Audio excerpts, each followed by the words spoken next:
সহজ হিসাব, কিন্তু আমরা মিলাতে চাই না। জানেন, আমরা আসলে এই বিষয়গুলো আমাদের ধারণার বাহিরে। আমরা এগুলা নিয়ে একবারও আমরা চিন্তা করি না। এইগুলা নিয়ে একবারও আমাদের মাথা ব্যথা নাই, একবারও আমাদের টেনশন নাই, একবারও আমাদের ডিপ্রেশন নাই। আহা, দুনিয়াতে এত লোভ লালসার ভিতর আমরা পড়ে গেছি। দুনিয়ার মোহাব্বত আমাদেরকে এমন ভাবে ঘিরে ধরেছে, এই মোহাব্বত আমরা ছাড়তে পারি না। হে মুসলমান ও আমার যুবক ভাই বোনেরা, দিলের কান লাগিয়ে শুনেন।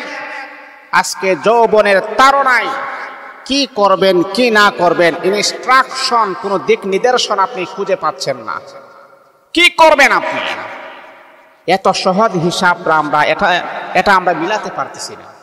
দেখুন, একটা কবর খনন করতে সময় লাগে মাত্র 1 ঘন্টা।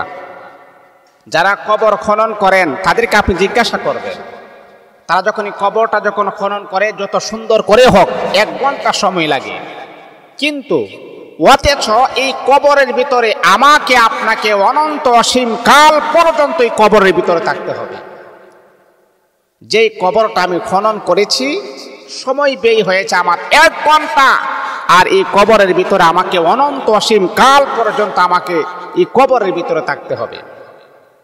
আর একটা নিজাম দেখেন, যখন আপনি এই পৃথিবীতে, এই জমিনেতে একটা অট্টালিকা বিল্ডিং যখন আপনি বানাবেন, আপনার 5 থেকে 6 বছর সময় আপনার ব্যয় হয়ে যায়। 5-6 বছর পরে আপনি একটা অট্টালিকা বিল্ডিং এর মালিক হতে পারবেন। কিন্তু এই যে ঘরটা এত সুন্দর করে আপনি বানালেন, এত সুন্দর করে আপনি সাজালেন, এত সুন্দর মনোমুগ্ধকর ভাবে ইঞ্জিনিয়ার নিয়ে এসে এত সুন্দর করে ফ্ল্যাট বানালেন, ঘর বানালেন, ডুপ্লেক্স, ট্রিপ্লেক্স ঘর বানালেন, কিন্তু এই ঘরের ভিতরে 1 মিনিটেরও কোনো ভরসা নাই। আছে? 1 মিনিটের কোনো ভরসা নাই। এই যে এত টাকা পয়সা সময় ব্যয় করে 5 বছর 6 বছর অক্লান্ত পরিশ্রম করে এত সুন্দর ঘর বানাইছেন, কিন্তু এই ঘরের ভিতরে 1 মিনিট আপনি থাকতে পারবেন না। কেন থাকতে পারবেন না? কোন কারণে আপনি থাকতে পারবেন না?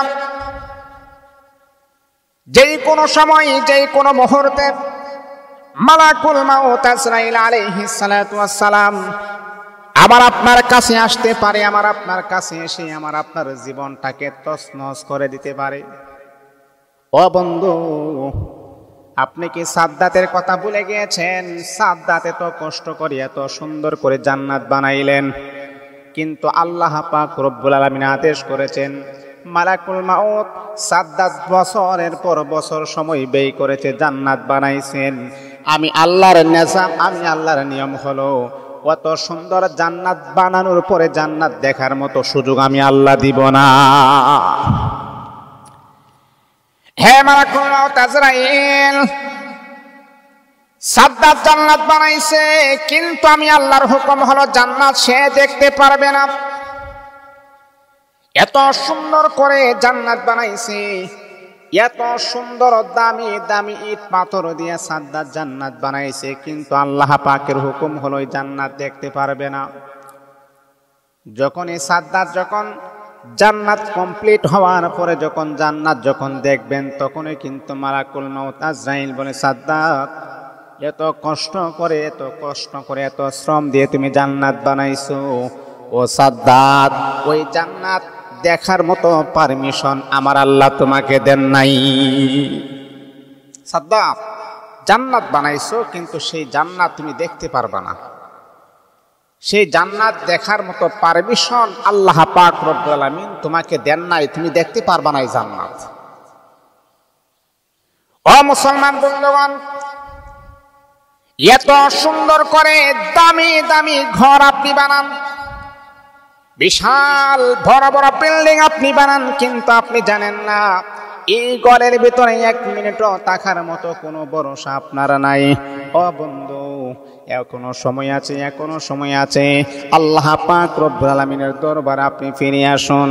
আমার আল্লাহ বলে, বান্দারে, আকাশ থেকে নিয়ে জমিন পর্যন্ত যদি তোমার গুনাহ থাকে, তারপরে যদি তুমি আমি আল্লাহ পাক রব্বুল আলামিনের কাছে ক্ষমা চাও আর বলো, মালিক আয় আল্লাহ, আমি তো অন্যায় করে ফেলেছি, আল্লাহ আমি তো অপরাধ করে ফেলেছি, রব্বুল আলামিন আর অন্যায় করব না, আর অপরাধ করব না, আপনি আমাকে ক্ষমা করে দেন। আমার আল্লাহ বলে, বান্দা আমি আল্লাহ পাক রব্বুল আলামিনের এক নাম হলো গাফফার। আমি আল্লাহ আমার গাফফার নামের ওসিলায় তোমার জিন্দেগীর গুনাহ কি আমি আল্লাহ ক্ষমা করে দিলাম। নবীজি সাহাবায়ে কেরামকে বললেন, সাহাবীরা শোনো শোনো শোনো শোনো শোনো, সব চাইতে বুদ্ধিমান আর সব চাইতে জ্ঞানী হলো ওই ব্যক্তি যেই ব্যক্তি দুনিয়ার জমিনে থাকার পরও মৃত্যুর কথা স্মরণ করে, এমনকি মৃত্যুর পরের অবস্থার কথা স্মরণ করে সে চিন্তা করে, হারে এই কবরে আমি কি নিয়ে যাব, এই কবরে তো আমার তো কোনো সামানা নাই, আমি কি নিয়ে আমি কবরে যাব, অনন্ত অসীমকাল পর্যন্ত এই কবর আমি কি নিয়ে থাকবো। যে ব্যক্তি দুনিয়ার থাকা অবস্থায় মৃত্যুর কথা স্মরণ করে, আল্লাহর হাবিব বিশ্বনবী সাহাবায়ে কেরামকে বললেন, ওই ব্যক্তি হলো সর্বোচ্চ এবং দামি মানুষ। আমি কবরে কি নিয়ে থাকবো, কবরে তো আমার তো কোনো সামানা নাই।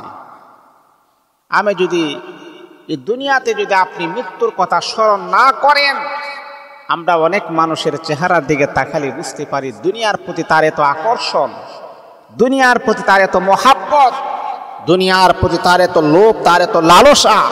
ওই ব্যক্তি কবরের কথা চিন্তা করবে দূরের কথা, তার চেহারার দিকে তাকালে সে যে মৃত্যুবরণ করবে সেই হাব ভাবও তার চেহারার ভিতর আপনি খুঁজে পাবেন না। আহা মুসলমান, এখনো স্মরণ আছে, আল্লাহ পাকের দিকে আমরা ফিরে আসি, আল্লাহ পাকের দিকে আমরা ফিরে আসি। কোন সময় কখন মালাকুল মাউত আমার আপনার কাছে চলে আসে জানা নাই। আছে 1 মিনিট আগেও আসবে না, পরেও আসবে না, মালাকুল মাউতের যথা সময়ে আমার আপনার কাছে চলে আসবে। হে বন্ধু, দুনিয়ার মোহাব্বত বাদ দিয়ে পরকালের মোহাব্বত